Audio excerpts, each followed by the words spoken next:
Dirty Sports Podcast. I said, welcome to the Dirty Sports Podcast with Andy Ruther and Joe Prano. Welcome to the Dirty Sports Podcast. Welcome to the Dirty Sports Podcast. I'm your host, Andy Ruther, coming to you live from Cincinnati, Ohio, with my co-host from Port Hueneme, California, Joey No Chill Prano. Hello, Andy. Happy Friday. Happy Friday. There we go. Just say it. Friday. It's Friday. All right. I'll let you have it today. I already got the egg fight emojis in from Randy Ruther on the YouTube comments. Let's go. Saw Randy last night. He hosted the show at Minimal Golf, and he did a fantastic job. Any kitty cat jokes? No, I don't think he had any kitty cat jokes, but he had a couple of great jokes about being a veteran. It was a really solid set by our host with the most, Randy Ruther, aka Justin Wood, and he was looking at all their minimal golf bags, and he was like, "Man, they really wasted one on Ruther. It's definitely just sitting in his basement. He never plays golf." I was like, No, it's sitting in my garage. Sitting in his garage. It's got a lot of cobwebs. There you go. But I am playing Let's go. 25th high school reunion in September. Nice. Start leaving that thing out in the sun, charging up that solar battery pack, or take it out and plug it into the wall for a minute so that you can play your tunes on the course. I will. Here's the thing. I have obviously flexibility. I would play more. Once the kids get a little older, I'll play more. I played last Thursday in the run-up. No, sorry. That was Friday. Played on Friday. Played so fucking bad. I was like, I'm done with this. I'm wasting too much goddamn time and too much goddamn money on this godforsaken game that every once in a while I totally fucking melt down at, and it ruins my goddamn life. And then I got married, and I was like, I should probably pick up golf again. It's probably something a married man should have. 4 to 6 hours of away time. Just don't take it seriously. Yeah. That's Andy. You know me. Yeah, but just have it as a hobby, to have a few drinks, smoke a little weed, whatever it is. Some of us just have that killer instinct that we can't turn off. That Mamba mentality. That Miller mentality. I think that's the key, is you got to play with dudes who aren't too serious. I played pickleball for the first time. How'd that go? I really liked it, man. Did you play in your dad's shoes? You should. No, I played. They have pickleball course now in my neighborhood. Shape ups. I wore my Costco Pumas. Okay. Basically the same thing. $25 pair of shoes. I liked it. I liked it a lot. I got a little pickleball little set now. Yeah, there you go. You got a set of pickles? Yeah, man. It's I'll tell you what, I can see myself getting into it, is what I'm saying. Yeah. Especially the way that there's a court up the street. Midwest dad. Like the glowing brain meme of Ruther moves to Ohio, has a kid, has a second kid, takes up pickleball, just full galaxy brain. Midwest. Yeah, but I don't think that's a Midwest thing, really. Goes to Applebee's. You hold on to this Applebee's thing for I honestly, again. Can you just go to Applebee's for us, for the fam, do a vlog or something? The one that I think is the closest, there's one in by a Trader Joe's in Northern Kentucky. But again, that's 20 minutes away. It is depressing when you drive by an Applebee's, which ironically, there's an Applebee's and a TGI Fridays within a block of each other in the same location. It's like you're stepping back in 1989. The kitchen served both at restaurants. Did I ask you this on Monday? Have you watched Happy Gilmore 2 yet? I did a review on the Andy Ruther show on it. But we can talk about it. We can talk about it. Yeah, I'd love to hear your review. I almost await really Awful. awful. Yeah. Awful. And here's what I said on my podcast. I said, I hate to say this because I only have heard great things about Adam Sandler. I fell asleep. Now that could be. All right, that's a neither here nor there review. Yeah, but hold on. But I can explain why. Yeah. Here's my thing. Maybe we made the mistake. I watched it with two of my brothers. We watched about, which I thought would be a smart move. We watched about 30 minutes of the first one right before. And all three of us are like laughing. Like I couldn't tell you the last, I think all of us were like, man, when's the last time we actually watched this? Like from start. And obviously we didn't finish it, but like, just to give us, just to set the mood. I mean, you get it, right? Yeah. I'm like, let's watch the first 30 minutes of the first one. We're all laughing. And the second one comes on and we're like chuckling a little, and the chuckles die down and the chuckles get less. And I'm like, well, none of us are really laughing at this one. So my take is this. Why I think it's bad. I just thought too many forced cameos. I have not seen it yet. Okay. And just based on I was like, it feels like they're trying so hard with all of these cameos. Every single, you know what it feels like? It feels like one of those things where they go, if we put all these people in it and all these people Instagram about it. Wow. Joe. Everybody has to watch it. I know he didn't listen. That's literally what I said on the Andy Ruther show. I said what they did was they grabbed all these people with big followings. And you've seen this. I go, it was almost like they took the same ad copy. And we've seen this, I was saying, with politicians. I don't know if you've seen it where it's funny because they get called out now. They think they can get away with this. When all politicians on, like, let's say all Democrats or all Republicans are all going to put some bullshit talking point out, they all basically use the same thing. And then they all tweet it out. And I went home. I did exactly that. I went home that night and I just started perusing through Instagram and Twitter. And I was like, dude, come on. And again, I hate doing this because I like Adam Sandler a lot. And again, I've only heard good things about him as a person. But my thing was like, you need more people with comedic chops. Like the first one, and he puts his boys in, but they're funny. Or like when Nick, when he puts in Nick Swartzen in a quick cameo, that's funny. Or, guys like that, Rob Schneider or Kevin Nealon, like those are good.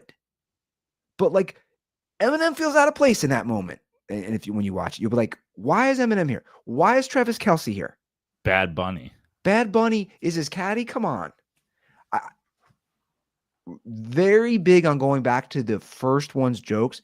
What's his name? Ben Stiller was great in this. Again, you're bringing back somebody who's great comedically. Yeah. I have no problem with that, but like I might, the Ben Stiller, and I'm not the world's biggest Ben Stiller fan, although I feel like I've come around recently, not on his older shit, just on like Ben Stiller as a person. I used to find him cringe and annoying. Maybe it's his love for the Knicks but I think my most quoted movie quote of all time, this includes Top Gun, this includes everything, might be, well, now you're going to pull landscaping duty. Well, now your back's going to hurt because you're going to pull landscaping duty. That's what I'm saying. Anytime anybody says anything hurts, doesn't matter. You can be like, my leg hurts because I just had a major car accident. Well, now your back's going to hurt because you just pulled landscaping duty. Now, and I have used so many times in my life, how about a nice warm glass of shut the hell up? Yeah. But that's what I'm saying. Like the first one,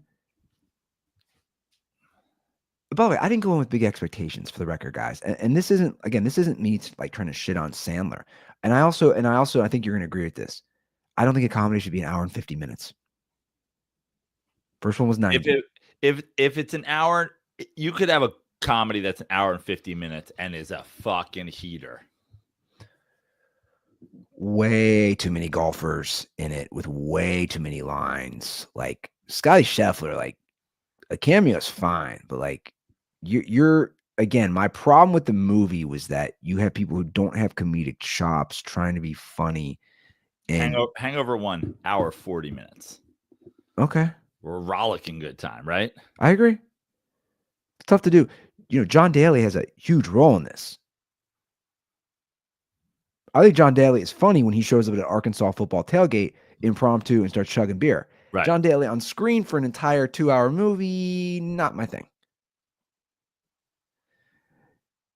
Look, I know a lot of people are going to say, oh, it was interesting. I went on a deep dive that night. I came home. You know me. I love me some Adam Sandler. I'm a ride or die. Ever since Sandler was very, very kind to me as a young comedian, I am a ride or die Sandler stan. I've seen everything except for the fucking, Jack and Jill and the last three, ones where they go to camp or whatever. But and obviously I will watch it. But a Andy Ruther Happy Gilmore review, like that is more important to me than Siskel or Ebert. Rest in peace. Well, I appreciate it. By the way, I am like, that's an all-timer for me. Like I said, I hadn't seen it for a while, the original. And maybe that's on me. Maybe I can't compare it to the original, but my argument would be, how can I not? No, you have to listen. That man, this is why Tom Cruise is goated. But the fear of Top Gun 2 was always what, don't do it if it's gonna be shit. Don't do it if it's gonna be Tom Cruise now runs Top Gun and and he's trying to fucking keep the badass pilot from doing don't blow this. That's the same thing with Goonies too. For a while they were like, oh, it's gonna be a fucking a remake instead of a sequel, and I'm like, we don't need a remade Goonies. And then they were talking about, oh, everybody's gonna come back and it's gonna be a thing. It's like, all right, here we go. Happy Gilmore 2. Don't make it unless. So I'm interested to watch it, but I've heard a lot of mixed reviews. I've heard a lot of bad. I've heard a lot of good though. And I was like, I need the Ruther take. What is the good? I'm curious. I haven't, just what's funny, and this should have told me something. The good reviews are always the anti-bad reviews. Everybody that's calling this movie shit, you blah blah blah blah. You're miserable, exactly, and that's what I saw.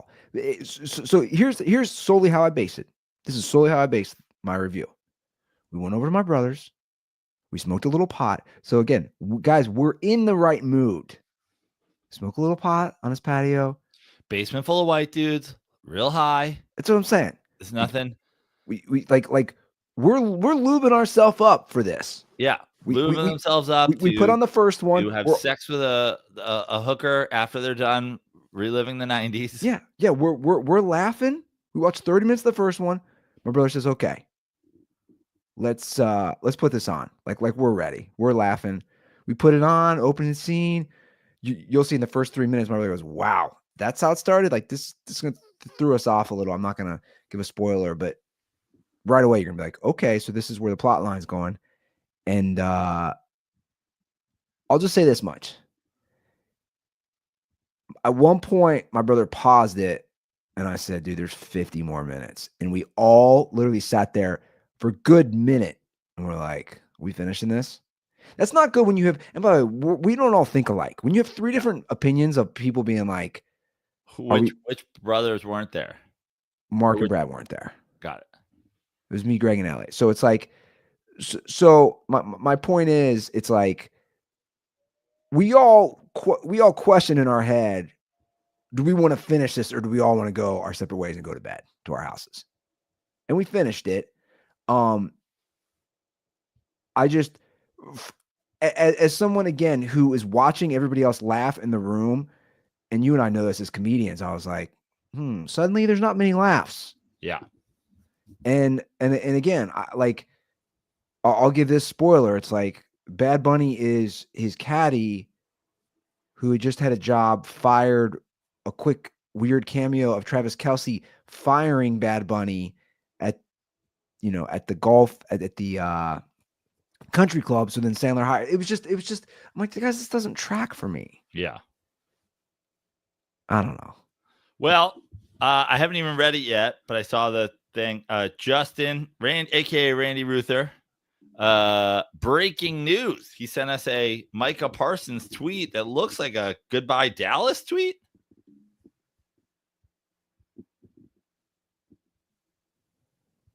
It's a long. Yeah. It feels like we're going to have to read it, Andy. Well, okay. Well, before the show, I had put this on the rundown that it was reported that the relationship was so bad with Micah and the Cowboys that he was going to request a trade or just play out this year and be done with them. Because according to reports, I mean, this is pretty wild. I told you before the show, I guess Micah Parsons met with, as you read that, I'll just explain this. Yeah. I guess he met with Jerry Jones for a few days over the spring. And according to the team, they believe that conversation that those two had over a few days were actually negotiations. Whereas Micah Parsons said, no, these are just conversations I'm having with my boss. My agent is obviously going to handle a contract, especially of this magnitude. That's why I have an agent. I'm not Lamar Jackson. I have an agent. He's going to handle this. And apparently when Parsons' agent attempted to start negotiations after those meetings, the Cowboys declined to engage with him and told him they thought they already had a deal. And then the team refused to even take a call from Micah Parsons' agent. All very bizarre stuff. Yeah. Now, this novel that some PR person wrote for him, are you flipping through this, or what is it even saying? Basically what you're saying. So he wanted to be there. He tried to get a deal done before other pass rushers signed their thing. His agent told him that he'd be leaving money on the table. He didn't care. He wanted to be with Dallas. He made that clear. He talked with Jerry Jones. At some point, Jerry Jones brought up actual numbers. They talked about it. At no point did he feel like he was actually negotiating his deal in that moment. He said after the conversation that his agent will be in touch. Agent gets in touch. They said, we don't need to talk to you. Deal's already done. Agent's like, that's not how deals work. You can't just say you fixed the carburetor on my car. You actually have to fix the carburetor on my car. So they refused to engage. I don't know. I don't really even understand how. Like, did Jerry Jones think putting a number on a napkin and sliding it across the table and Micah Parsons kissing it with lipstick was a valid legal binding contract? I don't know, but they don't want to negotiate with him anymore because they feel like the deal is done, which again, for the fourth time we're saying it, is fucking insanity. And now he has formally requested a trade. And I love this. The embarrassment that this brings on the Cowboys is so well deserved. Jerry Jones, incompetent. His family, incompetent. Hire real people to do real jobs. You're not a fucking GM. You're a fucking guy who bought a thing. You bought a Lamborghini. You're not a fucking mechanic. You're not a race car driver. Hire people who do the things. Also, by the way, fucking don't, because you're in my division, and get fucked forever. Keep doing exactly what you're doing. But from an unbiased standpoint, you're embarrassing yourself. Micah Parsons demanding trade. And not only that, but you got the Dak deal done how many different times? You can't afford to sign the best player on your team because you've overpaid a shitbag, overrated quarterback 5 times at this point. Jerry Jones is, I can't even believe he manages to walk from the suite down to the sidelines in the size 56 clown shoes he wears. It's not talked about enough, guys. How bad of an organization the Cowboys. It really isn't. It's not talked about. And I said this before the show. They are the Bengals of Texas. They are. They get these weird mulligans because they won 3 chips out the gate because they hit on everything. Also, who was involved with that? Jimmy Johnson. So let's just, It's like, they hit on all the guys. Aikman, Irvin, Emmitt Smith, all those O linemen, like the defensive guys. Like, they hit on everybody. They haven't done shit in 30 years, guys. 30 years. Jerry Jones is to Jimmy Johnson what Les Miles was to Nick Saban. Yeah. You got set up entirely. You looked fucking great. Like Barry Switzer came in and got one more, all with the same fucking guys, all with the deal that Jimmy Johnson wanted to get done, trade Herschel Walker, get all these draft picks, hit on all these guys, put a team together. You fucking dominate. You have been absolutely dog shit since that era ended, since the Jimmy Johnson smell on the team wore off. You have been fucking bad because you're bad. You're incompetent. And I love it. Yeah. Micah Parsons is the best player they've had since who? He's a great player, man. Since who? Like, that's a good question. Like, he's a game changer. He's a game wrecker. Jason Witten's going to be in the Hall of Fame or is in the Hall of Fame. We're talking about fucking tight end here. Since Emmitt Smith?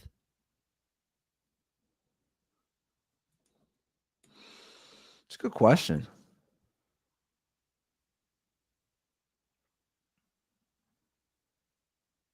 I mean, he's like DeMarcus Ware?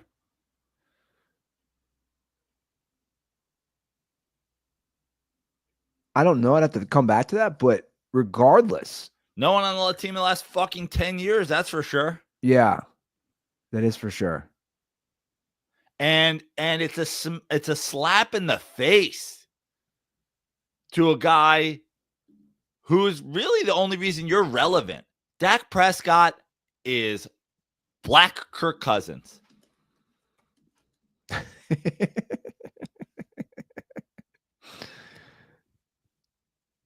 Yeah. I mean, you just pull it up, guys. I know we've done this before, but come on. Kirk Cousins spelled with a Z in the middle. Kirk Cousins.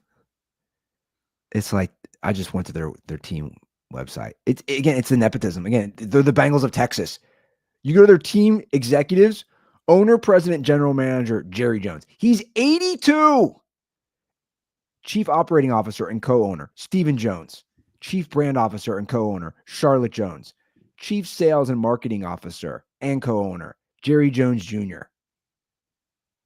You don't win in football when your entire executive team is your family. You don't win. Sorry. 30 years of this. 30 years. It's embarrassing. But good for Micah. Get the hell out of there. Yeah. You think he actually goes?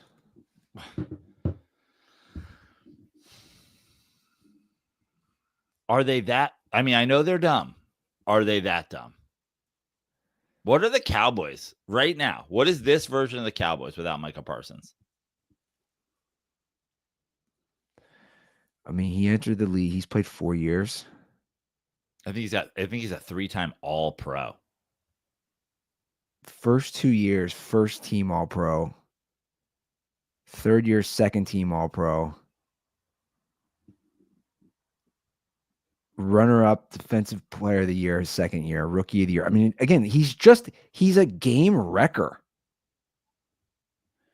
And I don't know if you saw, Jerry recently took a dig at him for playing 13 games last year. Did you see that? No. He took a dig at him publicly. They're talking about the negotiations, and he's like, well, he missed 4 games. And what do you trade? Like, this is not baseball, which, by the way, we'll get to in a little bit. This is not, what are you trading him for? Everybody's just going to balk at you. You're going to end up sending him out for 2 seconds and a third. Let me ask you this at this point, position-wise, from the defensive side. Like, is that position the edge guy because of the sacks, because of the forced fumbles, because of the strip sacks, all that shit? Is it the most important, or is it just the sexiest? Like, where is that as far as on defense now? It's the most important position that you can have an above average guy at. That you can have a good, if you're like, we have a really good edge rusher. I still think if you have Good an linebacker. elite. No, I was going to say defensive tackle. Like, Okay. I think the Aaron Donald types that give you everything that guy gives you and stops the run in the middle of the fucking field. When you're talking about the guys who are just insanely elite, I think that position is still more valuable. But at the same time, I'd rather have an above average edge pass rusher than I would an above average defensive tackle. But I'd rather have the world's most elite defensive tackle than the world's most elite pass rusher, just because that guy's in the middle of the field in every play. But there's not a ton of, Aaron Donalds out there. Yeah. Like every few years, you get a Khalil Mack, a Micah Parsons, that guy, like a Bosa, And listen, Jerry Jones might not be wrong in the fact that those guys burn bright and fade out. But what the fuck is this Cowboys team without Micah Parsons? You're the third best team in the division right now, as is maybe. You're definitely not 1 or 2.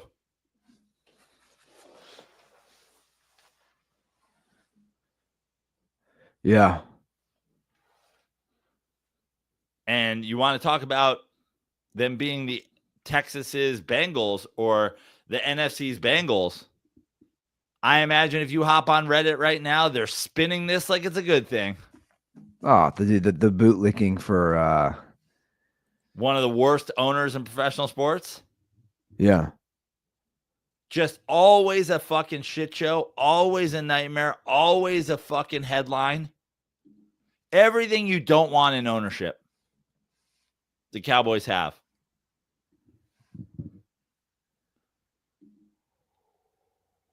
We know how much ownership matters. I mean, look, I always bring up, look at Washington. Look at Washington with Dan Snyder versus post him. I mean, they instantly got good.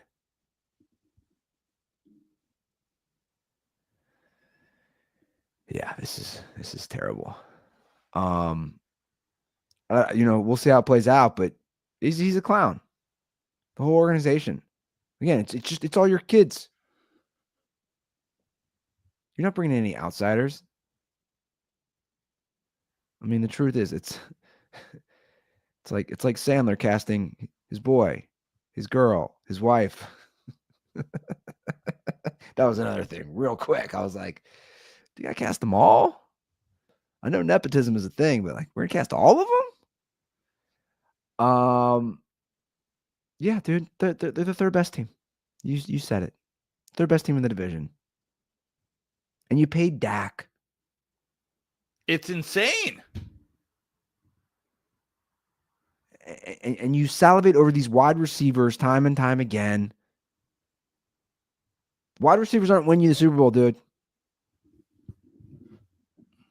They literally have the blueprint from when they won Super Bowls. Troy Aikman was like a good game managing quarterback. He wasn't putting up lights out numbers,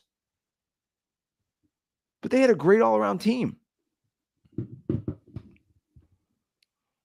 They have the blueprint, but instead they're going to throw money at CeeDee Lamb and Dak Prescott and Ezekiel Elliott and all these guys that they've done. I think he stays, though. I'd be shocked. Dude, I saw an insane stat the other day. You want to see? I'm going to say this one time and one time only, Micah. I thought we had a deal in place. I shook your hand, something I do not usually do with black men. I looked you in the eye and shook your hand. The best I can do is what we have already agreed to in my handshake is my bond. The best I can do is add on 2 McGriddles every Sunday. Not the salt. Final offer. Not the salt. Not the salt. You'll have to provide your own salt.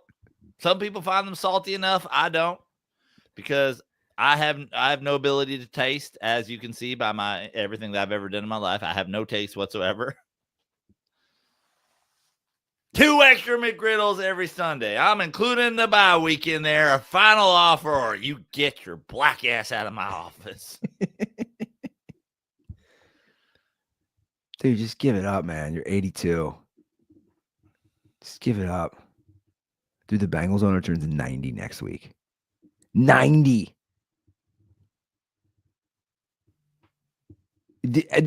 Like these guys just don't die. It's insane. Like they just don't die. A lot of people don't know the white Bengals alternate uniform is based on his skin color at 90.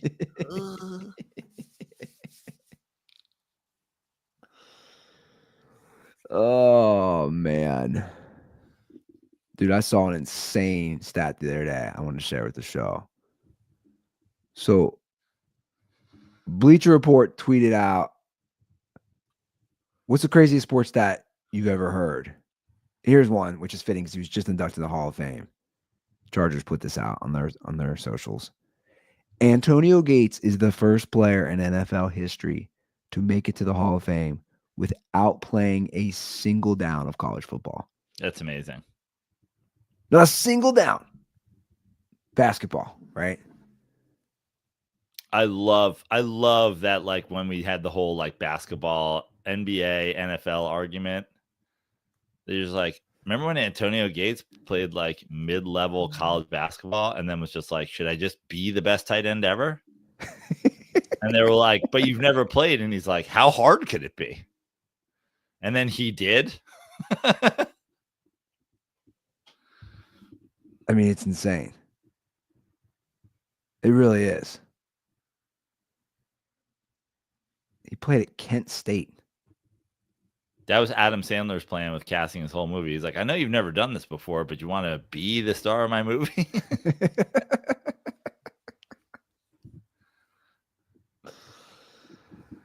Yeah, it's an insane, absolutely insane stat. Can we just talk about this Christian Wilkins thing is taking on a turn, bro. What is happening? What did he really just kiss a guy on the forehead?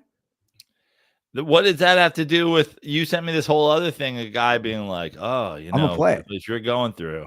The rumor is that this is the guy. And there's, again, these are all just online rumors, so take them for what they're worth. The rumor is that the video I'm about to play from defensive tackle Adam Butler kissed on the forehead. But there's rumors there was some other stuff going on too. Okay. Like, I don't know if he pulled out his dong. I don't know what's going on here. Dude, this is like the most politician answer ever, by the way. This guy would be great if he was a politician. Watch how he responds to this question. A lot of controversy around the defensive line group after the release of Christian Wilkins. How have you seen your unit be able to leave that as just outside noise and hone in on your craft? Yeah, we pretty much just kind of moved on from the situation. You know, I really don't want to comment further on it. I love this, by the way. I'm positive. I don't want to comment further on it, but this clip's only half over. I always love that. I love looking down at the bar when they say, I'm not going to comment on it any further. Part 1 of 2. But I will say that, you know, whatever you're going through as a person, you know, athlete, non-athlete, whoever, whatever your struggle is, if you got something going on in life, just, you know, talk to somebody. Get some therapy. You know, whatever your deal is your deal. Somebody out there in this world full of billions of people is willing to listen. They're just willing not to us. listen, hear you out, and help you work through whatever you need to work through. Not anybody in our defensive line group. We want you the fuck out of here. Don't make any hasty decisions. Get help. Also, get the fuck out. Also, I don't want your penis in my mouth, bro. Yeah, it's got to be something we don't know. Right? There's got to be something we don't know. Jerry Jones is like, we'll give you Micah Parsons for him. He was already released. Can I finish? Can I finish? I'll throw on a McGriddle. They're like, he's released. You could just sign him. Can I finish? I mean, look. He can wear 88. They're like, what? Why do you insist on fucking pissing on Michael Irvin's grave? But there is truth to what he's saying about talking to somebody, getting therapy. That's all good stuff. Also, BetterHelp.com/dirty sports. Yeah. Also, like you said, they're not giving him any of that help. Yeah. I am curious when this comes out. That was a wild answer. Wild answer. Wild times, man.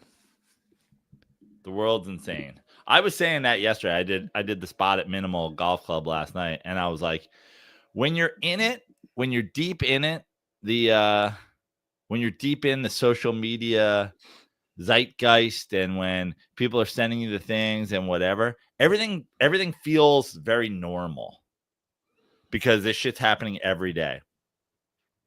I stepped away from it last week. I was just busy with all the shit. And when you step away and you come back to it, you're like, what is wrong with everyone? Like literally yesterday, somebody goes, did you hear about Sydney Sweeney and her jeans thing? And I was like, what the fuck are we talking about anymore? What are you talking about? No, I didn't. I don't want to. They're like, did you hear Hulk Hogan died? I was like, I don't care. How about that? I don't give a shit. Old people fucking die. I had the Hulkamania workout set. Pretty sure he was a racist. I don't give a shit. He's famous for wearing underwear. Like, what are we talking about? We're like, oh, but he's a big part of your childhood. I'm like, was he? Was he a big part of my childhood? Call me when Greg Jeffries dies. Ryan Sandberg did pass away, by the way.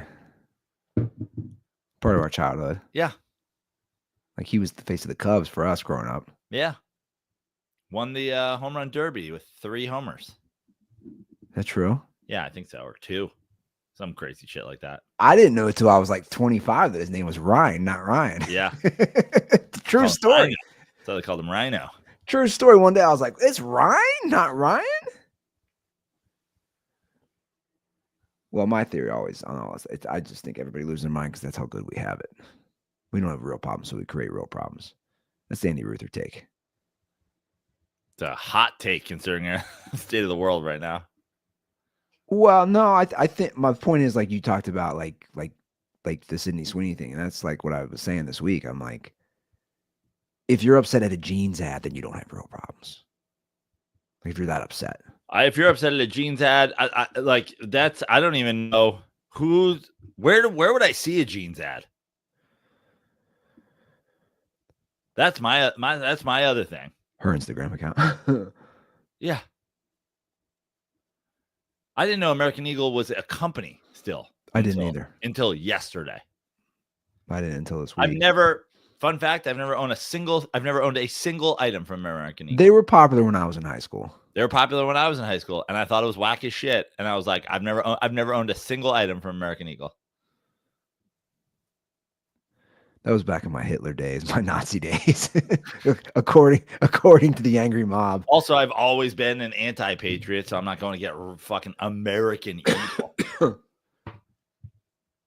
Like stars and stripes jeans. I'm like, ugh, kill yourself. I don't care. She's everywhere. I find her. And then I was seeing people going about her sex appeal, which I also find funny, by the way. Like people are like, she's not even that hot. I understand her sex appeal. What? She's pretty hot. She's hot. She is hot, but also I think that fact that she looks approachable is always my take, because I think that's why she's hot. I'm always on like her boobs aren't that big. Like people are always like, oh, look at her boobs. They're pretty big. They're fine. They're regular boobs. They're nice size boobs. I've never touched them. Yeah. I think you'd be surprised. Some people have that je ne sais quoi, right? I say it correctly? Close enough. I think everybody knows what you mean.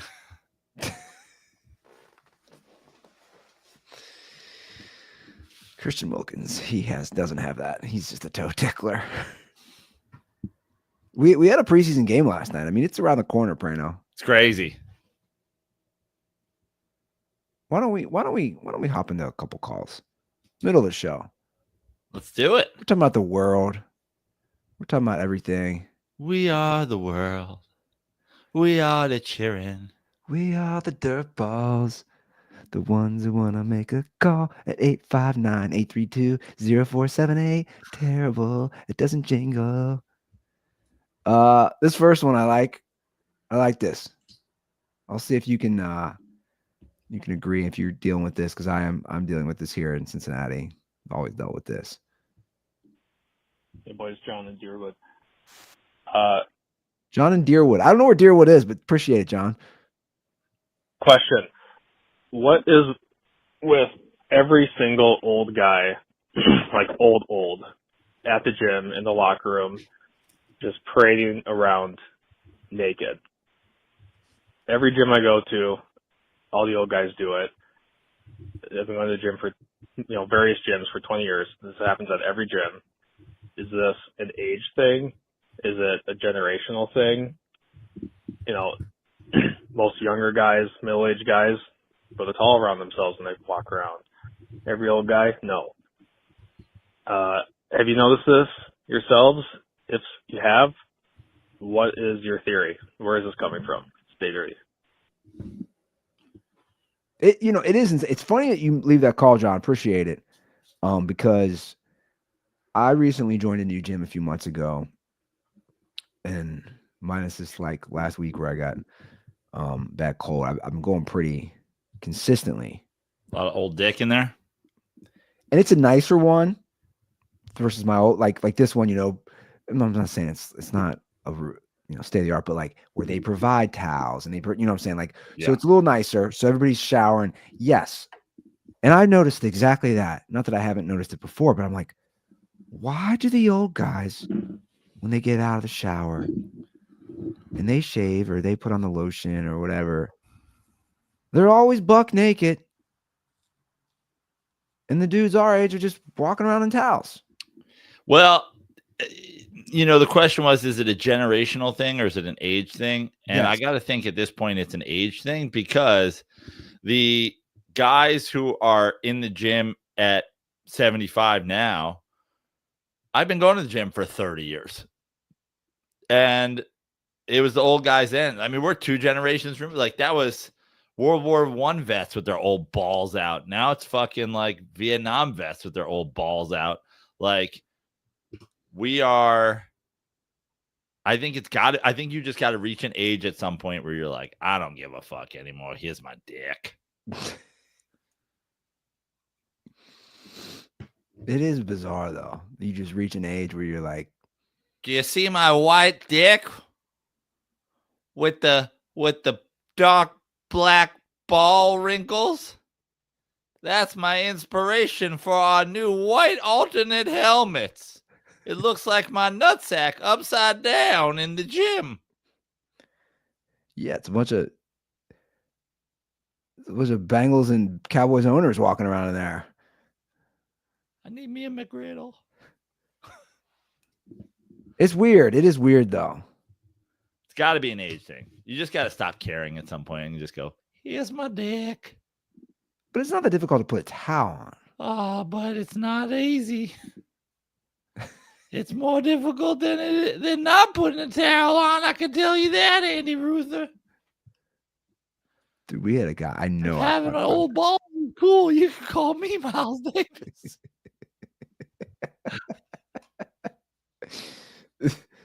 I know I've talked about this. When I worked at Caesar's Palace at that spa, a guy came to check in. This old guy walking down the long hallway for check-in. His balls were sagged so low, they went through the shore. I'm not, dude, it was like something you'd see out of a Jackass stunt, Johnny Knoxville. The nutsack was going through the short leg, and everybody's like, "Did we tell him?" Nobody told him. Everybody's like, "Do you tell?" I'm like, "What do you tell him, sir? Your nuts are hanging out." Sir, your nuts is out. I mean, it was literally just hanging out.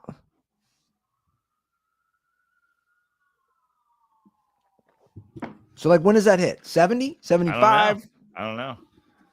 Not 46, I'll tell you that. Yeah. No. In fact, if I see somebody around our ages naked, I'm you weird. You're weird. What are you doing? All right, let's get to another call. This one's for me about the old Bengals. Let's go.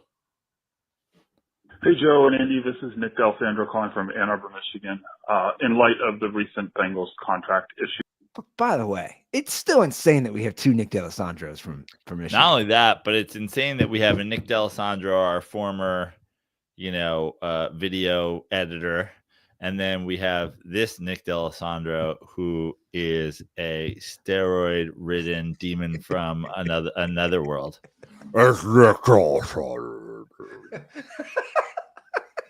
It's Andrew Luck. Coming to you from the depths. He sounds like Andrew Luck. From the seventh layer of hell.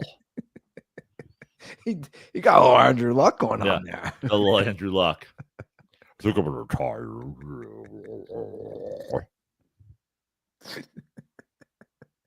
You throw a drummer going absolutely insane behind this Nick D'Alessandro, and it's the music that Charlotte listens to. Like,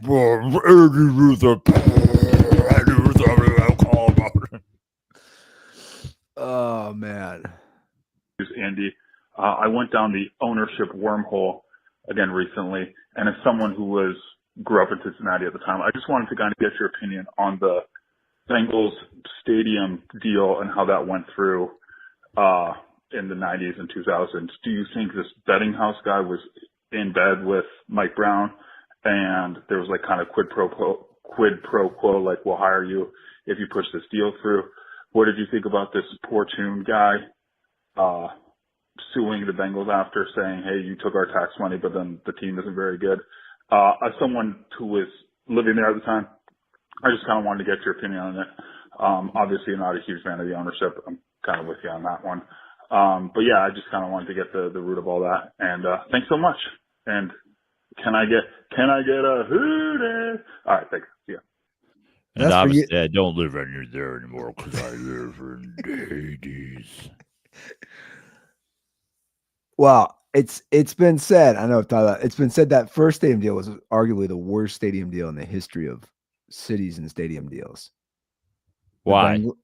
Because it wasn't just fully funded. It wasn't just fully funded by the taxpayers. It was a 0.5-cent sales tax increase. I believe it was passed in 97. But the contractual language gave the Bengals basically the rights on what events happen there, even though the county owns the stadium. So like the Bengals would say, we don't want X, Y, and Z performer coming. We don't want like the Bengals put the kibosh. They used to do some high school games there. Bengals go, no, Rex the field. We don't want to play. We don't want to pay when it was normal grass. We don't want to pay for it. They would say stuff like that. They didn't pay any money. So now they're going to actually have to pay some rent on the new deal, which by the way is nothing. It's like $1 million a year. It's a joke. So what he's talking about is it's crazy. So the county commissioner who pushed for that stadium deal, by the way, it wasn't just the Bengals, it was the Bengals and Reds. That was part of the deal. The guy who pushed for that, the deal was it passed, but ended up being so bad. When he ran for re-election as county commissioner, he lost, and then the Bengals hired him. So that's the whole quid pro quo. The Bengals hired him, and he was in charge of their business operations for 18 years. Jesus Christ. Yeah, 18 years. So he loses re-election. He was the architect of all that. Bengals hire him. And the guy he lost to, who he's talking about, it's all city drama. Todd Portune ended up suing the Bengals. By the way, it's look, I was in high school, so I wasn't paying attention to this stuff as much when all this went down. But they did just agree to the new stadium deal. And I was actually DMing with a dirt ball today. This is how cheap they still are. It was approved, right? So the new lease agreement will go through 2036 for upgrades. Listen to this, Brano. They're so cheap. The new 11-year lease agreement, the county will contribute $350 million.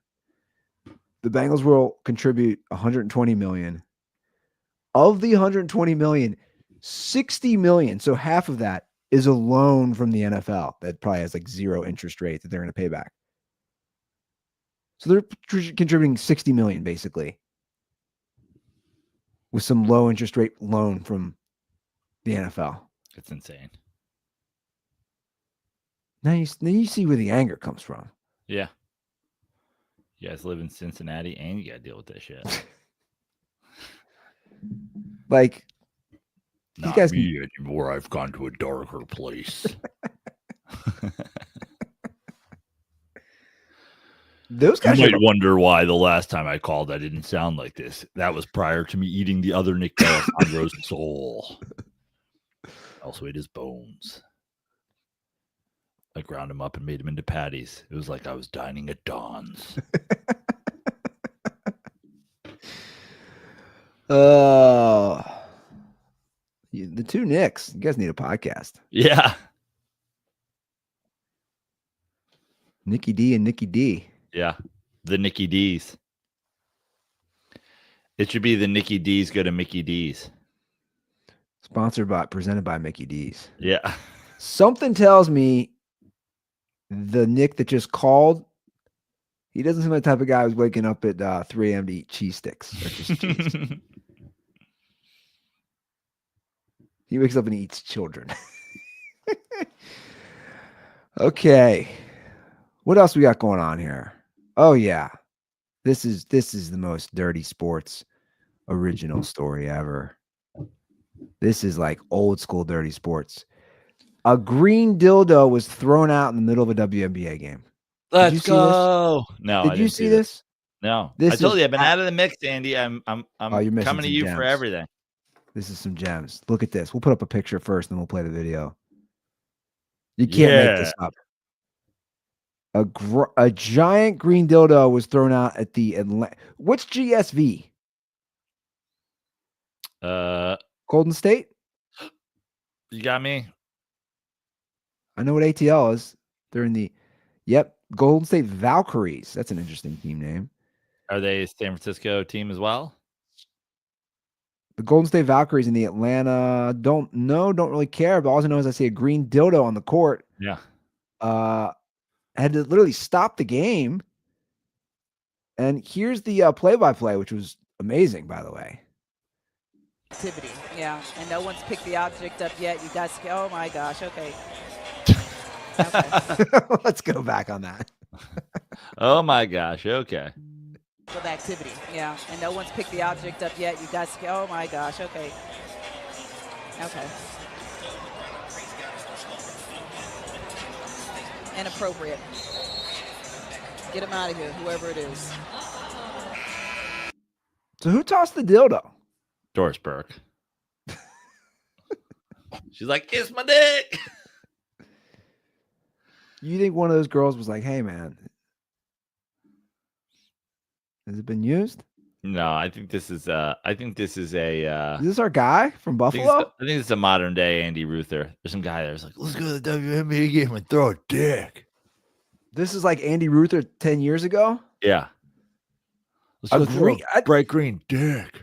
I didn't even know they made him bright green.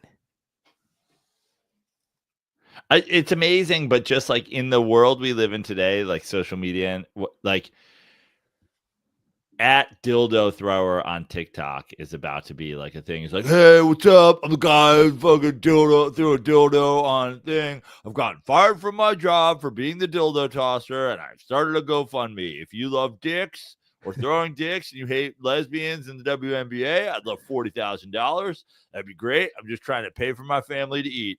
Anyway, gonna head out to another game tomorrow. Throw another dick. Dude, it's amazing. Like, the previous night, some chick's hair fell off her wig, and they had to stop the game for that. Yeah. I'm just saying, ladies, like, these are your headlines right now. I think somebody was thrown out for heckling her, too. The wig girl? Yeah. And he came back the next night with a dildo. He's like, you don't throw me out. You don't throw me out for being a dick. I throw dicks at you for being here. They're like, well, that doesn't make sense. I mean, I was shocked. I didn't know they made the green highlighter version of a dildo. Oh, I knew that. You did? Yeah, put that under the light. It's glow in the dark. You have experience with this. I'm just kidding. He's like, you do. You knew this. Although I got to say, I just assumed that they make dildos in all the colors. I would not be surprised if there was a rainbow colored dick or a, Yeah, that one wouldn't surprise me. Bright green. That's where you draw the line. Well, the bright green again, like I associate that with the high. Fuck Hulk. What if you're like one of those? What if you're a big Avengers fan and you're just like, I always wanted to get fucking blasted by fucking Bruce Banner. I'm gonna put in the chat GPT. What is the most popular color for a dildo? Let's see if it answers it. I think it's gonna say flesh colored, Andy. Followed by black. You're right. Yeah, I know. The most popular color for dildos is generally flesh toned, followed closely by black, purple, and pink. Some users also enjoy playful or fantasy-inspired colors like blue, red, or even glow-in-the-dark or rainbow options. Some things you don't need ChatGPT for, Andy. I rely on it. I'm just gonna confirm. I know. Sometimes you think. I rely on it too much now. Clearly, it's a problem. I mean, ChatGPT basically did my meals today. I don't know if you know this. You don't know this. I'm telling you. Meal prepping for you? Well, I've had this bad cold for a week, and I was like, the sinuses are bad. I'm like, well, what can I eat? Give me something that I can eat from like breakfast through dinner that's going to help loosen all this bad mucus. What did it answer? Stuff I didn't think about. Like apparently stuff like pineapple. I was going to say citruses. Citruses, it's saying spices, of course. I'm going to have salmon later. Recommended salmon. Salmon. With a little garlic on it. Okay. I have so much fucking butcher box salmon in my freezer that I don't know what to do with. Yeah? Yeah. Just not a salmon guy. I am. I don't know if I am, but I know it's healthy. Does that make sense? Like, yeah. Like, it's like, it's healthy. Not my go-to fish. But yeah, ChatGPT just fucking boom, boom, boom, boom, boom. Every little thing, man. Have you seen where the Reds are playing the Braves tomorrow? Where they're playing them? You see it? No. Where are they playing them? Bristol Speedway in Tennessee. Wow. It's going to be the largest attended baseball game ever. Cool. Are we yay or nay on this? 85,000. I'm yay on this. I'm yay on it too. 85,000, over 85,000 in Bristol, Tennessee. Middle of the series. So Braves are here. Braves are here right now. And they're obviously strategic because there's no baseball teams between here and Atlanta. So they put it in Tennessee, which Tennessee is actually hugely Reds country as well. I assume there's some Brave country there too. And yeah, we play tomorrow night. It's going to be on Fox. Cool. I'm into it. Because there's a lot of people, no, this isn't. I saw people debating again on social. They were like, well, this isn't the record game. It's not fair. They're doing it at a racetrack. Dorks were being like, it's not the record. It's not going to be the record attendance. Why is it not going to be the record attendance? Because they're not playing at a football or baseball stadium. Shut the fuck up. Why would it? How is football more closely related to baseball than racing? In baseball, your goal is to go a round and to go make a bunch of left turns until you come back to where you start and fucking score runs. Does football share anything with baseball besides throwing and a ball? Probably not. Like the idea, Actually, the only games that count are when they play in a completely different sports stadium, like the Oakland Athletics did forever.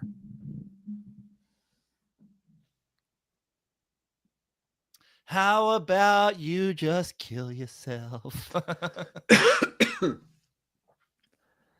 I mean, look, I think these type of events usually do well for all the sports. It's great. Baseball's fucking dying. Listen, and I'm not joking. If you could get 85,000 people out to a baseball game every day, a Major League Baseball game, 85,000 people, but one team had to wear those green dildos on their helmet, I would say do it.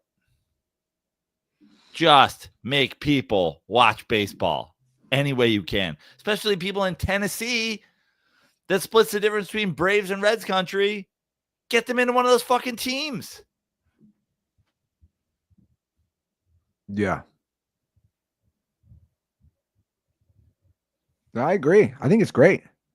And truth be told, I've known about this all year because they've been advertising. I'm like, that'd be a fun game to go to. Yeah, you should go. You should go and Dirty Sports report for us. Oh, yeah. I have to leave my house. Which we know you don't do. Just gotta eke it out like the first year, man. Gotta survive. Almost the winner. Here we go. Are you a bear?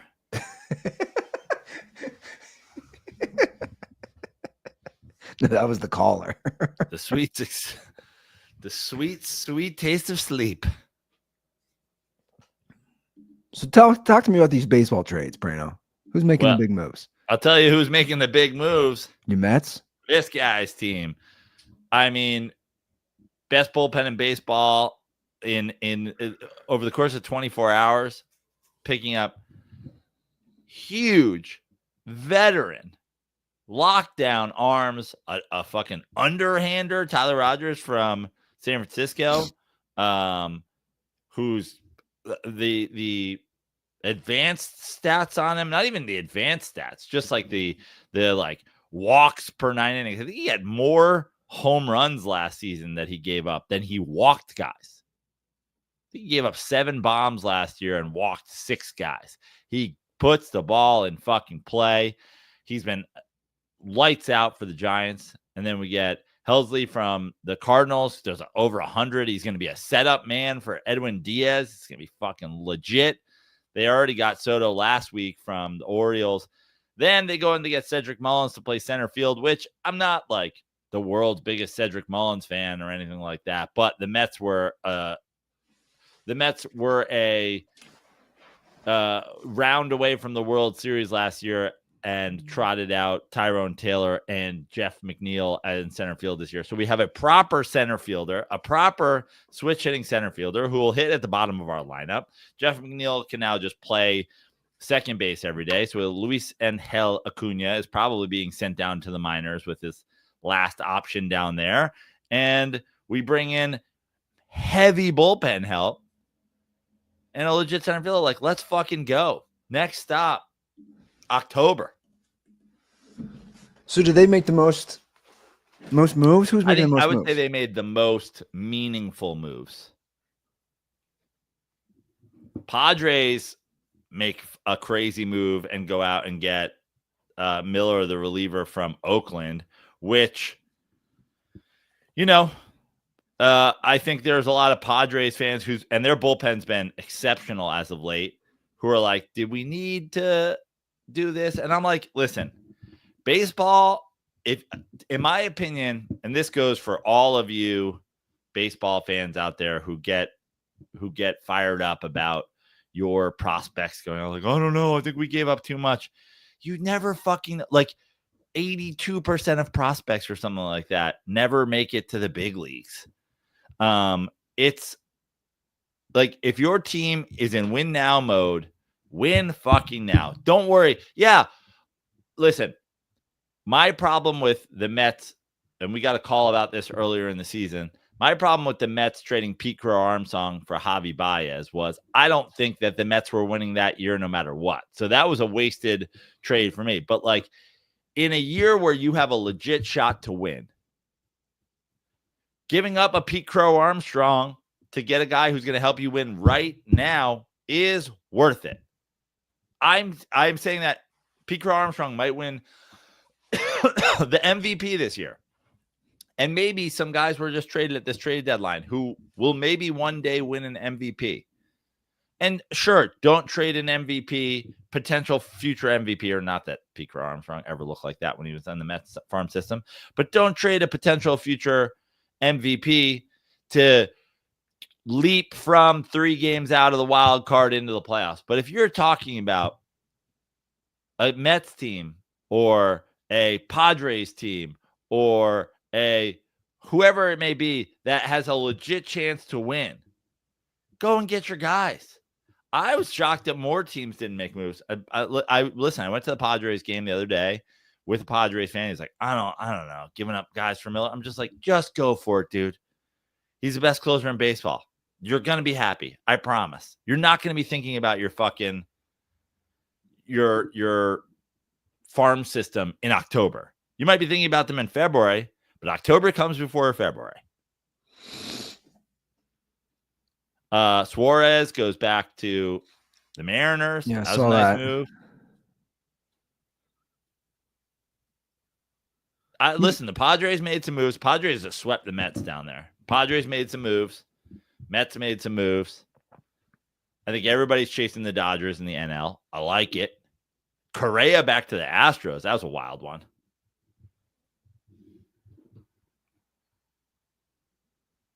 Does it change how you feel about my team? Just postseason in general. Significantly. I am here for it. The Mets.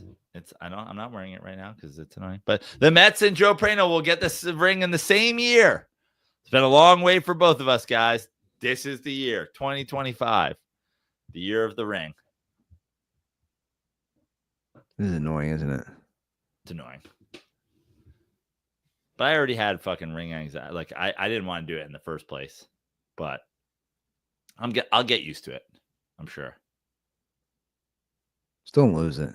Yeah, she's got a little thing on her nightstand. It sits on. I know what I'm saying. If you took it off somewhere to like, would I do whatever? Yeah. I don't think I'll take it off, except when I'm here. I don't know. Laz also does the necklace. He puts the ring on the necklace when he doesn't want to wear it. Solid move. Get it green. One time I was colored. One time I was with Mikey, and Mikey lost his ring, and then he was like, I bought like 10 of them because I keep losing them. I was like, nice. I'm freaked out because it's my dad's. And that's what I'm saying. So I'm like, don't lose it. That's also why I didn't want to get it too big. And then that's also why, yeah. But I have like claustrophobia about, I don't like wearing watches. I don't like wearing, so I'll have to get used to it. You think people wear their championship rings? Yeah, I've seen it. Like legit wear them every day? I mean, I think some or wear them for occasions, you know.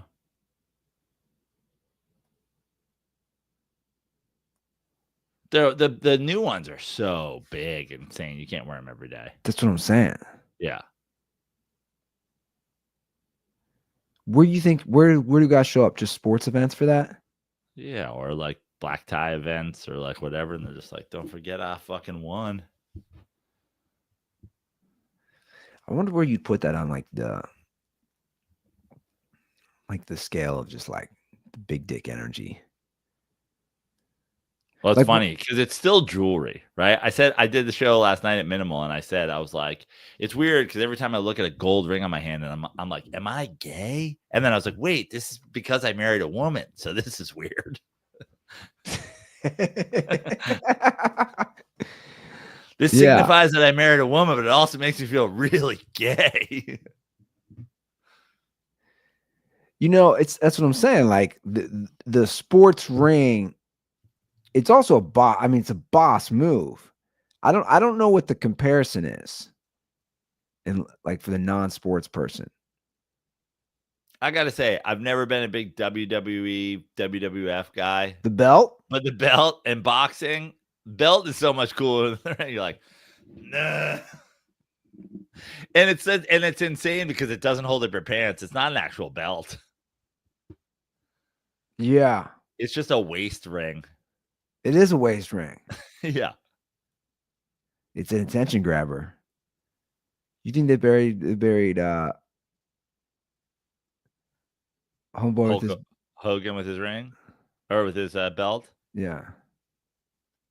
I saw somebody sent me a Jimmy Carr joke. Somebody yelled out, like, did you see this? No. Like, what do you think about the death of Ozzy and Hulk Hogan or whatever? And then he was riffing on it. And he's like, you think when they took Hulk Hogan to the Undertaker that it was the actual Undertaker? And I was like, that's a good bit. That's a good bit. He's pretty funny.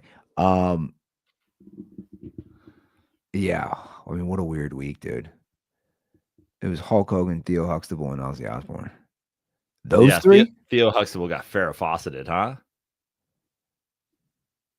He did. He did get Farrah Fawcetted. I mean, Ozzy outlived all them. Who do you think Bill Cosby was sadder about of those three? You would think Theo, right? But also Bill Cosby, like, I got some drugs from Ozzy back in the day, put some people to sleep. And then, of course, Hogan and Cosby. I mean, you want to talk about 80s megastars. You talk about like the top most famous people in 1986. It's insane. I saw a tweet somebody had. It was a picture of Hulk Hogan. You know, he's completely bald with his Hulk hair. And I couldn't stop laughing. And somebody wrote under it, he's 32 here. Yeah. Like it was legit. They're like, he's 32 here. Yeah. He had that same look forever. Forever. An insane look, by the way. It's so insane. Yeah.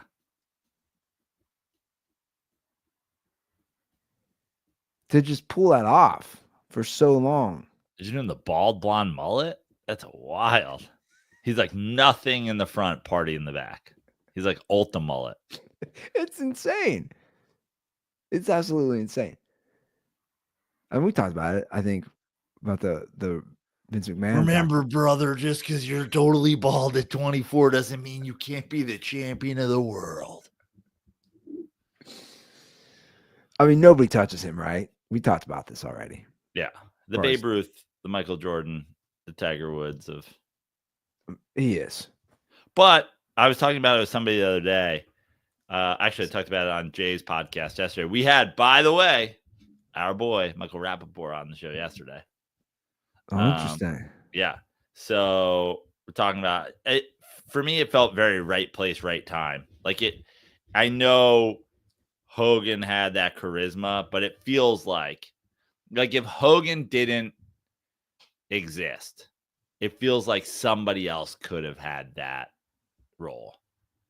Because the way that WWF was blowing up at the time and everything Vince McMahon was doing, like, you know, maybe not quite the same level, but close, in my opinion. It was just a perfect time. Because just remember, it's fake. Yeah, for sure. It's fake, but it's also like there is a character and acting, like there is a showmanship. Like they always talk about how Tom Selleck passed on Indiana Jones, or like didn't pass on it, but couldn't do it because he was locked in Magnum PI. Like I think Indiana Jones still is a massive success and still has 5 movies and still is what it was. And I'm not saying he wouldn't have been as good as Harrison Ford. I don't think. Maybe he could have, maybe he couldn't. But like that movie was so good and well done and everything. Like it would have still been a great movie. And there would still be a franchise, and he might be one of the biggest stars in the world today. Yeah, it really is interesting to kind of play that what if game. Did you see what Did you see what Daryl Morey said about the 2020 title? I didn't No. Speaking of what if, ugh. I didn't even. I just saw on Twitter. I saw people debating. He said it wasn't. I'll just read it now. Daryl Morey says LeBron's Lakers bubble title will forever be marred by an asterisk. This is so lame. Does he follow it up with anything? Because every player was like, here's why it was harder. Had the Rockets won the title, I absolutely would have celebrated as legitimate, knowing the immense effort and resilience required. Yet everyone I speak to around the league privately agrees that it doesn't hold up as a genuine championship. Perhaps the lasting legacy of the NBA bubble is that the NBA should be proud of its leadership, but the beginning and end of the pandemic, even though the champion will forever be marked by an asterisk. That's what he said. It's weird that the players, like from the physical standpoint of like playing the actual games without fans and essentially without a home court advantage, there not being anything like you're playing in the equivalent of like a holiday tournament in high school or college or whatever. No, I don't know. To me, it's a bad take, I think. I think it's a bad take. The playing field is level. Not only the playing field is more level than it could ever be in a regular season. And we're not talking about a baseball season where they played 60 games. Everything about a baseball season is about the long haul that is a baseball season and getting through and 162 games and staying healthy and not running out of you know how good the Mets would be if fucking Clay Holmes only had to pitch 60. The Mets only played 60 games this year. But it's a completely different thing to say, hey, we played the majority of an NBA season. Now everybody's going into a lockdown holiday tournament situation. It's like, dude, the idea that it's not your typical season is fine. No one's saying it's the same thing. But the idea that it's an asterisk or it was easier, it just seems so dumb to me. All the players were like, it was harder.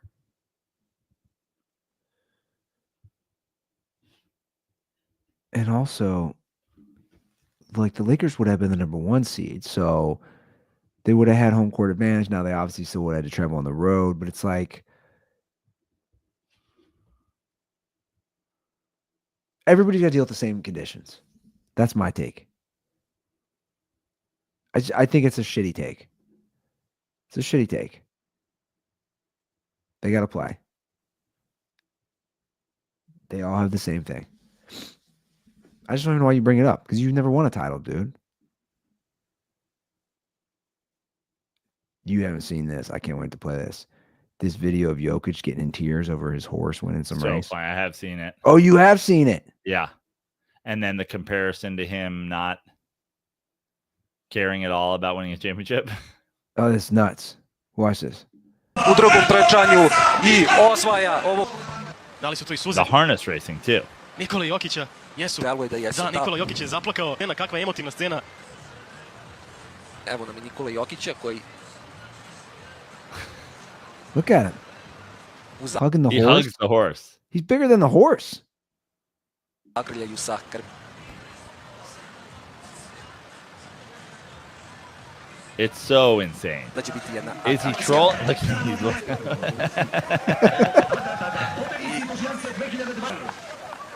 I don't think he's trolling. Očekujemo štale trikeč. I love that it's all on fast forward too. Can we set it to the fucking yakety sax? He's more geeked that his horse won a harness race. Remember when he won? He's like, I want to go home. Yeah. I am tired. Have you? I mean, you've seen the video of him like spraying the champagne in the locker room. He's just like, "This is not fun. I don't like champagne. It's making me wet. I don't like." Yeah, I haven't seen it recently. Did you look into any of that Gilbert Arenas shit? I read it briefly. I didn't have time to dig in. Tell me everything you know, because I know you were digging. I mean, I was digging. It's a lot. It's a lot. I can read what the district attorney's office put out. High stakes illegal poker with a bunch of Israelis. Also, why are we still doing this? I don't know. Now he's out of jail. He's claiming he's innocent, but so Gilbert. Just to be clear, if all those guys did not come together in a hotel room or wherever the fuck this happened, if they had just met up online in the FanDuel Sports poker room, this is totally legal? Well, probably not in California. Okay. Well, they did it at a house he was renting. Right. So Gilbert Arenas and 5 other people, including a high-level member of an Israeli transnational organized crime group, were arrested on a federal indictment alleging they operated an illegal gambling business in which high-stakes poker were played at an Encino mansion Arenas owned in Woodland Hills. So your neck of the woods out there in LA, in the Valley. He was charged with 1 count of conspiracy to operate an illegal gambling business and 1 account of operating an illegal gambling business and 1 account of making false statements to federal investigators. Looks like it's, I love Gilbert Arenas. Everything Gilbert Arenas does makes me like him more. Bringing guns into the locker room and high stakes poker games and calling out Jordan dick riders. It looks like him and a bunch of, it looks like mostly Israeli guys. They all have these nicknames. It's funny. Okay. I love them meeting Gilbert Arenas for the first time after only working with him on email. Do you know Gilbert is Blake? His name is Gilbert. According to the indictment from September 2021 to July 2022, they're operating this out of the Encino mansion that he owned for the purpose of hosting these games. At Arenas' direction, Arthur Katz of West Hollywood staged the mansion to host the games, found co-conspirators to host the games, and collected rent from the co-conspirators on Arenas' behalf. They managed illegal pot limit Omaha poker games, among other illegal games. They collected a rake, which is a fee that the house charged for each pot, either as a percentage or a fixed amount per hand, and invited players to compete. One of the guys hired women who, in exchange for tips, served drinks, provided massages, and offered companionship to the poker players. The women were just pissed I never went. I'll be totally honest with you. The women were charged a tax, a percentage of their earnings from working the games. He ran a casino. Great. Chefs, valets, and armed security guards were also hired to work. He ran a fucking casino because people didn't want to go out to fucking Pachanga. He's like, why to go to Pachanga when you can come to Encino? One of the guys worked as a chip runner in which he tracked players' wins and losses, distributed poker chips to pay players and pay employees. It's this Gershman guy. He's another Israeli citizen.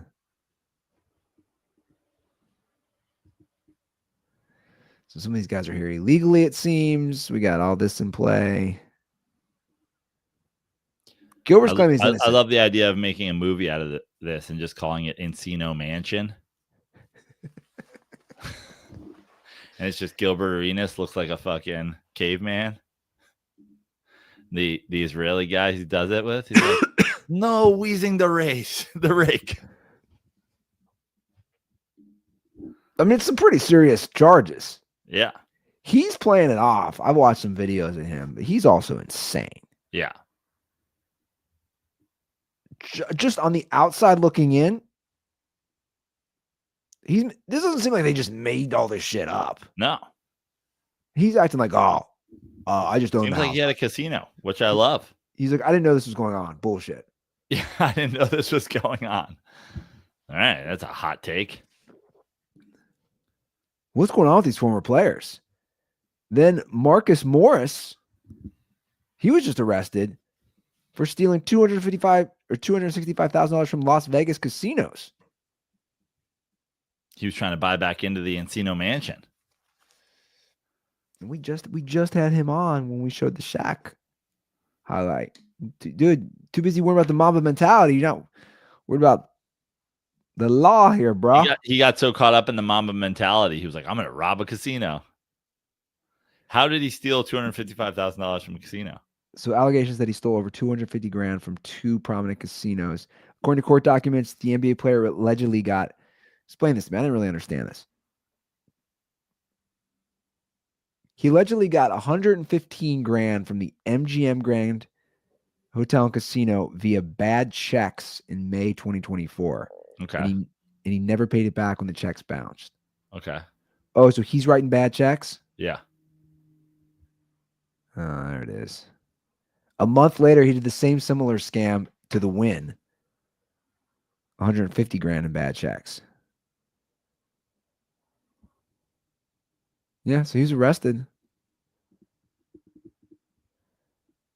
Of course, his lawyer's saying, this is insanity. He's going to pay it.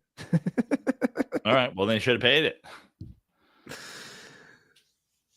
I saw a great clip because it was like the joke everybody was saying was like, what does Stephen A know? Because these guys are like on ESPN too. The great thing was like, and then it was Shannon Sharp too. It was a panel and it had Shannon Sharp,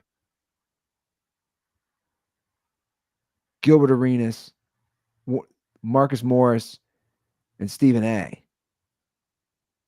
And none of those guys because I'm sure I don't know if you saw Shannon's done with ESPN now because of the lawsuit. Yeah, I saw that. Which, by the way, we've said it. Why even deal with ESPN? Right. You have 2 extremely popular podcasts that you distribute on your own. Why even go on ESPN? No clue. What's the point?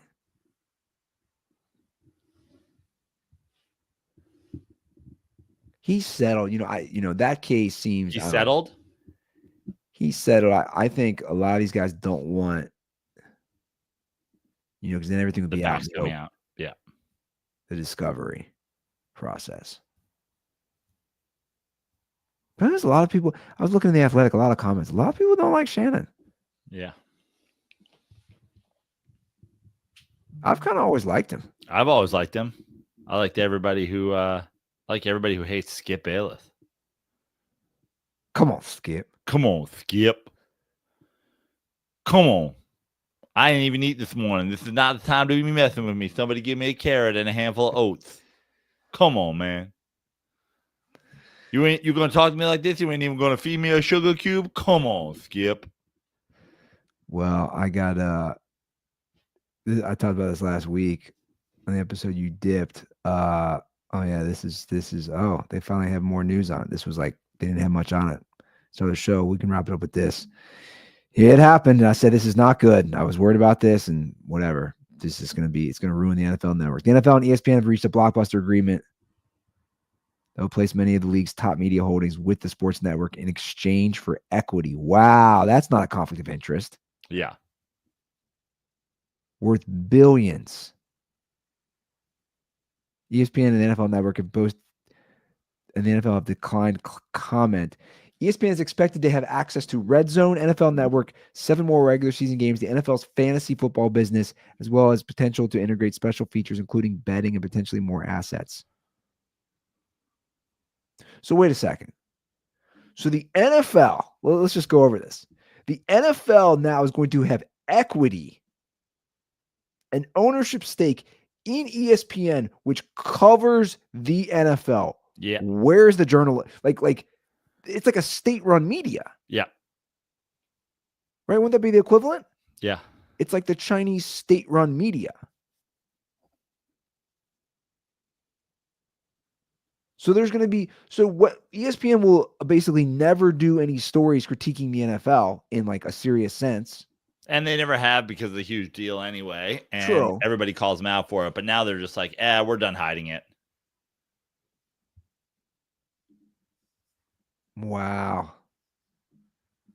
That's insane. I'll tell you what I'm not done hiding, Andy. Miller Lite. Look at that gold. Look that golden Pilsner. I can smell it through the can. A 50th 50 anniversary. years. Yeah. 50th anniversary. You know they're giving away like 50,000 beers or something like that? I didn't see it. That's amazing. Yeah. 50 years, 50,000 beers. I'm also going to send you this. This is my day, Andy. Pictures from Saturday of me with my soulmate. Oh, wow. Look at that. Let's throw that up on the old screen here.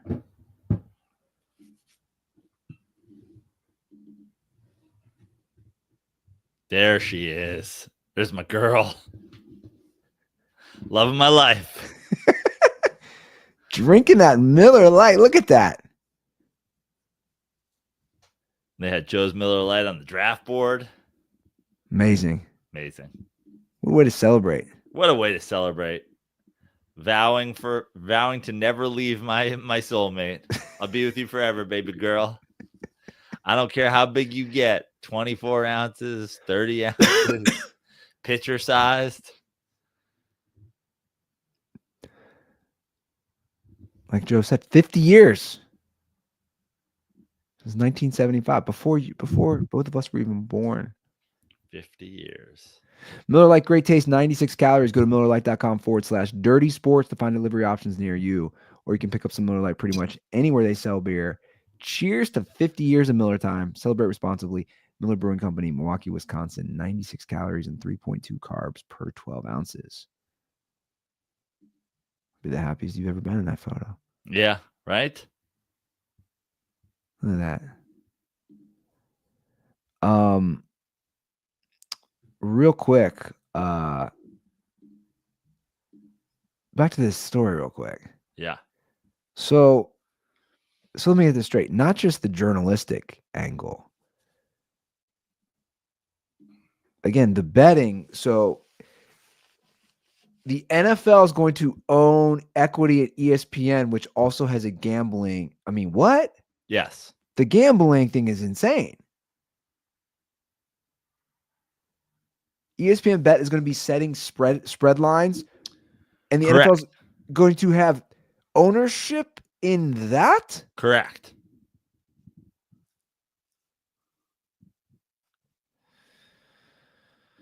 I'll tell you what, man. It's the pigskin industrial complex. I mean, I'm just saying, like, the conspiracy. Well, at this point, here's what's happened. People have pontificated about this and whatever. It's like, it's the equivalent of like the government's essentially released evidence that we've had run-ins with aliens and no one gives a shit. Everybody's talking about it for years and years and years. The NFL's rigged. The NFL's rigged. Oh, the NFL's rigged. And now, like, they're like, well, if everybody's saying it anyway, fuck it. Let's just have our hands in this shit. And then if we want to rig it, we could rig it and no one's going to report it because we own ESPN. It's all insane. And I don't think they'll rig games, but I think what they'll definitely do is rig lines.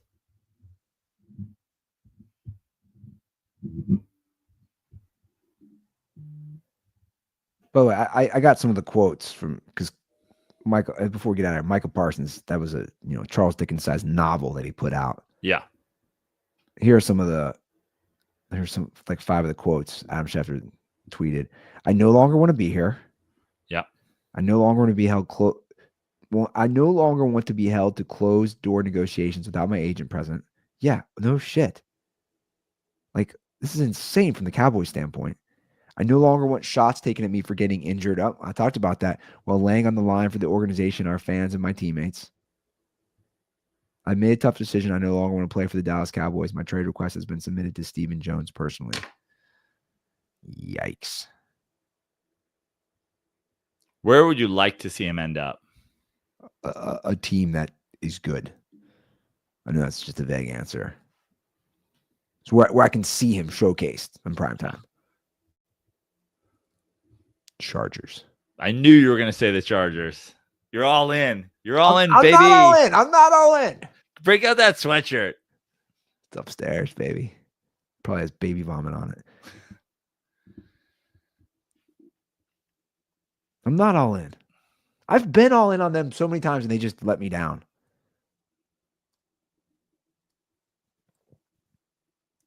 Tell me you wouldn't like to see them on like a team that's going to care about defense. Absolutely. They've also been cursed with the same terrible ownership, but seems like teams can change. See him on the Niners. Ooh, I'd obviously like to see him on my team. I'd like to see him on. Does he have Raiders written all over him? He does, but I think they're too dumb. They got Carroll now. Yeah, that's true. Dude, Denver already has a great defense. Imagine him on that.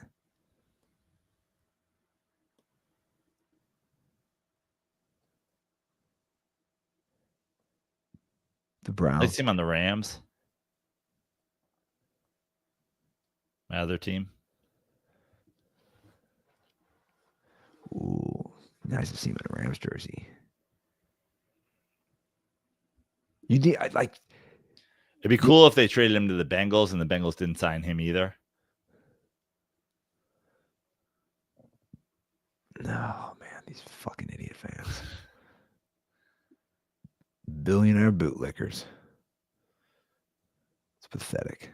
It would be awesome if Jerry Jones, Steve Jones called the Bengals and they were like, "We've been waiting for your call. You trying to unload CD Lamb?" And they're like, "God damn it. How many receivers do you guys want?" Dude, you can't with these people. The Bengals signed another tight end. I was like, cool. How about signing your D end who's walking around practice without pads on? Yeah. Exactly. The runner-up defensive player of the year, the guy who's led the NFL in sacks the last 3 years combined. You might want to sign him. I saw Ocho Cinco. I was watching a little clip of him and Shannon Sharp, which have you ever watched that show? It's ridiculous. Come on, Oach. Yeah. And they were talking about Hendrickson, and it was funny because Ocho Cinco's like, "Man, they should sign me. I'll get 15 sacks tomorrow. I get 15 sacks while I'm playing baseball. I hit 340. He's insane. But they were basically saying, like, dude, they were just drilling him. Like, dude, the Bengals were 25th or 26th in D last year with him. He had 17 sacks. So, like, what? Like, get this guy on the field already. Like, what are you doing?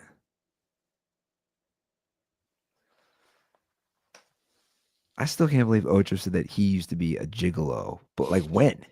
But, dude, when he said that on Theo Von's, the fact that Theo didn't, like, press him, I'm like, Theo was pressing him on other stuff about, like, the type of girls that he was a gigolo. I want to be like, Theo, did you not press him on, like, when? You went to JUCO, you went to Oregon State, you were drafted by the Bengals. We're in this timeline where you a gigolo. All of it.